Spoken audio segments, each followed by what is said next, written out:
Welcome to the 29th Jackie's Proof Animals Have Souls and Psychic show, produced through Passionate World Talk Radio, a subsidiary of Global Media Network. My website is JackieJonesHunt.com. It's all one word, all small case.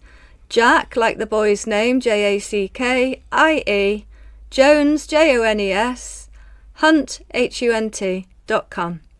If you've listened to my show before, you'll know I'm a psychical researcher, historian of spirituality, lecturer, and decades-long vegetarian for compassionate reasons, and author of 3 books to date: Proof Animals Have Souls, 500 plus celebrities go vegetarian, and Moses and Jesus the Shamans, mediums.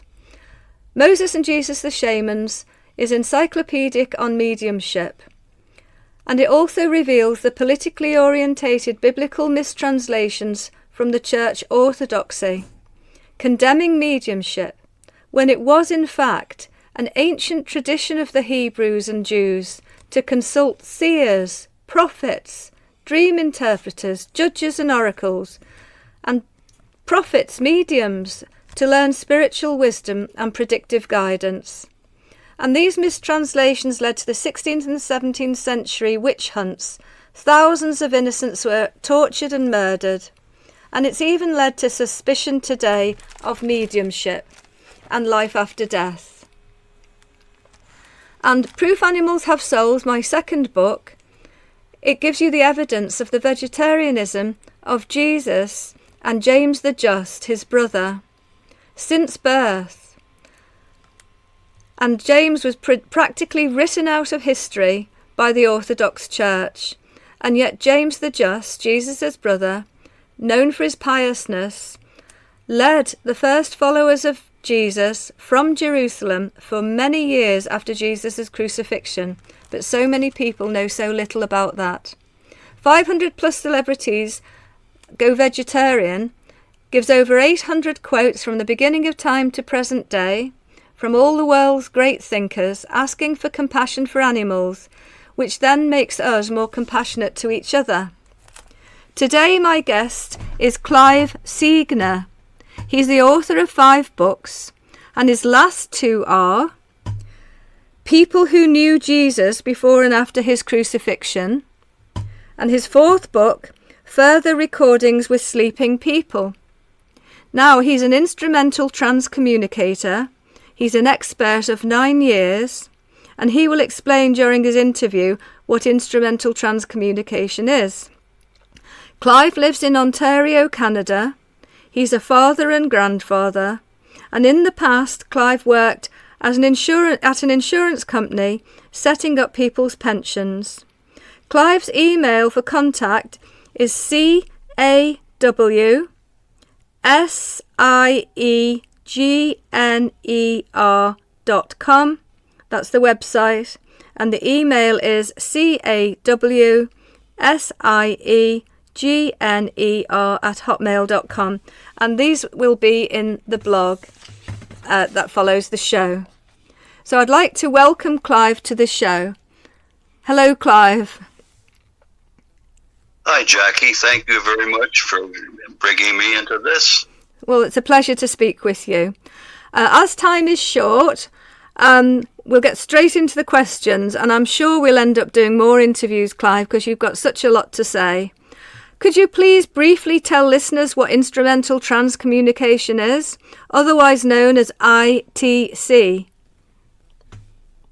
Yes, instrumental transcommunication is a form of electronic voice phenomenon, and the difference between it is that we now use the human voice to record conversations with the spirit side.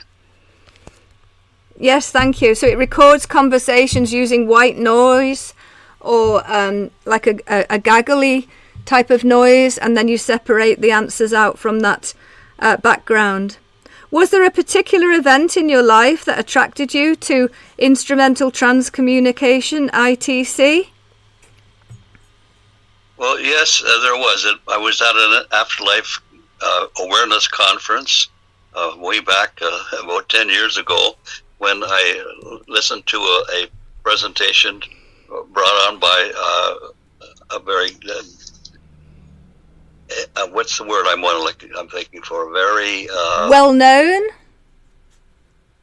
Sandra Rinaldi is yes, her name. Okay, she's well known. Yes, a well-known spirit, and she talked about and gave us demonstrations of some of her work.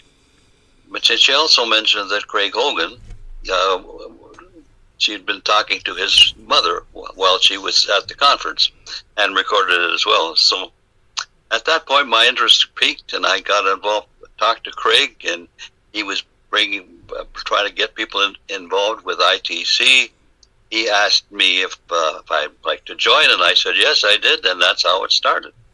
And when you say she was talking to Craig's mother was in spirit, and she was recording conversations with her.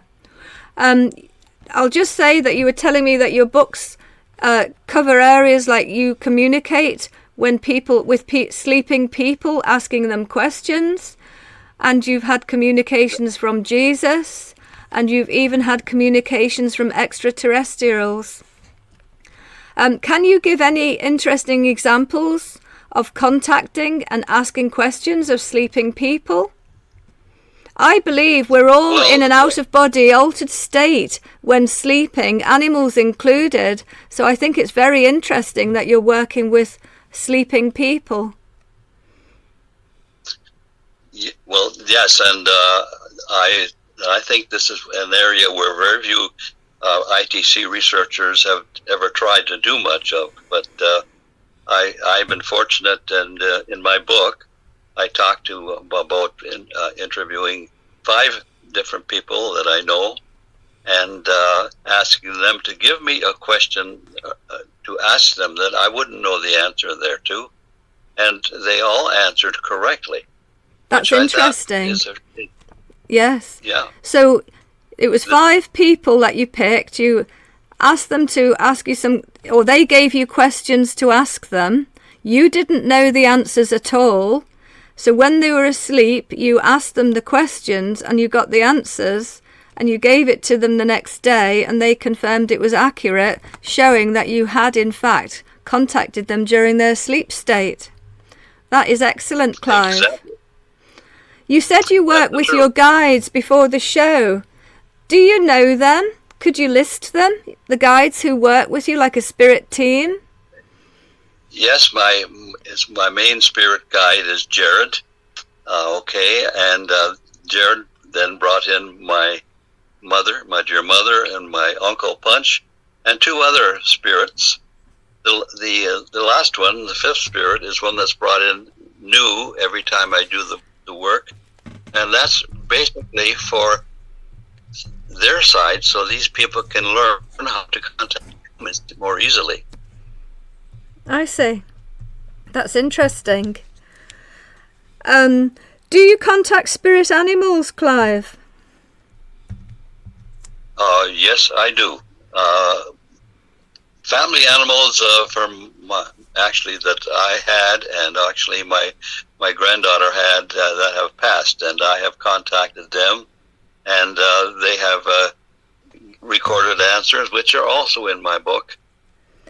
I'm on a new project now to see if they have any knowledge of reincarnation, because I also believe that spirit animals, dogs, it's for sure, cats, they do reincarnate as well. Oh, we're human beings. We call ourselves human beings to separate ourselves from animals, but biologically we are classed as animals, mammals, primates, but we like to forget that. And all animals and birds, whether human or non-human animals, they all have REM sleep, rapid eye movement sleep, so they have nightmares and dreams. So yes, we're all animals. So you're currently working on telepathic questions put to animals, particularly your daughter's dog. You were telling me before the show, who's in the physical body, asking your daughter's dog if she is the reincarnation of the dog that they had to put to sleep because of cancer. So you're asking Willow if she is in fact Emma who was put to sleep. And you told me you had a very, very clear answer in the ITC recording from Willow, and she said, I don't know. And I thought that is very authentic, because if you asked me, am I a reincarnation of somebody in the past, I would probably say, I don't know. So that is a very interesting answer that you had, and it came up very clearly, and maybe we can play that on another show. You feel you've gained evidence of communications from ETs. Do you want to briefly elaborate on that? And ETs is extraterrestrials. Oh, yes. I have about 80 conversations with Oclamenta, the extra-terrestrial. And one of the most interesting things I thought she told me was, I asked her if she had reincarnated, and she said she had in Lithuania. I asked her what her job was, and she said, silencing Russia, never easy, which I thought was quite an answer, because today this is a very hot topic. Yes, it is. So you feel that you have evidence of communication with an extraterrestrial called Oclamenta, but Oclamenta says she actually had a physical human life then in Lithuania. That's correct. And have you got to know Oclamenta quite well through conversations? Oh, yes. Yes, and if you can, written a whole book about her, and I think people who are interested in ETs might find this interesting as well. Yes. Would you like to give a little bit more on Oclamenta? We've got another couple of minutes left, and I just wondered if you could give a little bit more on your conversations with Oclamenta, an extraterrestrial who you have picked up through your instrumental TransCommunication work. Sure.